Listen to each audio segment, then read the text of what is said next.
আসসালামু আলাইকুম। সাবস্ক্রাইব করে আমাদের সঙ্গে থাকুন সর্বশেষ আবহাওয়ার খবরে আপডেট থাকতে। বাংলাদেশ এবং পশ্চিমবঙ্গে চলমান টানা বৃষ্টিপাত নিয়ে অনেকের মনে প্রশ্ন, আর কতদিন এই বৃষ্টি চলবে? আবহাওয়া অধিদপ্তরের তথ্যমতে সক্রিয় মৌসুমি বায়ুর প্রভাবে এই অঞ্চলে প্রবল বর্ষণ অব্যাহত রয়েছে।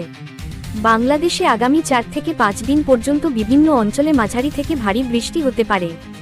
বিশেষ করে ঢাকা, চট্টগ্রাম, বরিশাল, খুলনা এবং সিলেট অঞ্চলে বৃষ্টির প্রবণতা বেশি থাকবে। এই সময় বজ্রসহ বৃষ্টির সম্ভাবনাও রয়েছে। অন্যদিকে পশ্চিমবঙ্গের কলকাতা, হাওড়া, হুগলি, উত্তর ও দক্ষিণ 24 পরগনা, মেদিনীপুর এবং নদিয়াতেও আগামী 5 দিন টানা বৃষ্টির পূর্বাভাস দেওয়া হয়েছে। পাহাড়ি এলাকায় ভূমিধসের ঝুঁকিও বাড়তে পারে। আবহাওয়াবিদরা জানিয়েছেন, এই বৃষ্টিপাত মূলত অক্টোবরের প্রথম সপ্তাহ পর্যন্ত সক্রিয় থাকতে পারে।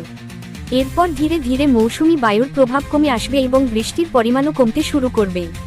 তবে হালকা বৃষ্টি অক্টোবরের মাঝামাঝি পর্যন্ত কিছু কিছু এলাকায় বজায় থাকতে পারে। এই টানা বৃষ্টিপাত কৃষিক্ষেত্রে যেমন উপকার বয়ে আনছে, তেমনি নগরজীবনে ভোগান্তিও তৈরি করছে। রাজধানী ঢাকা এবং কলকাতার বিভিন্ন এলাকায় জলাবদ্ধতা দেখা দিয়েছে, যার ফলে সাধারণ মানুষকে চরম দুর্ভোগ পোহাতে হচ্ছে।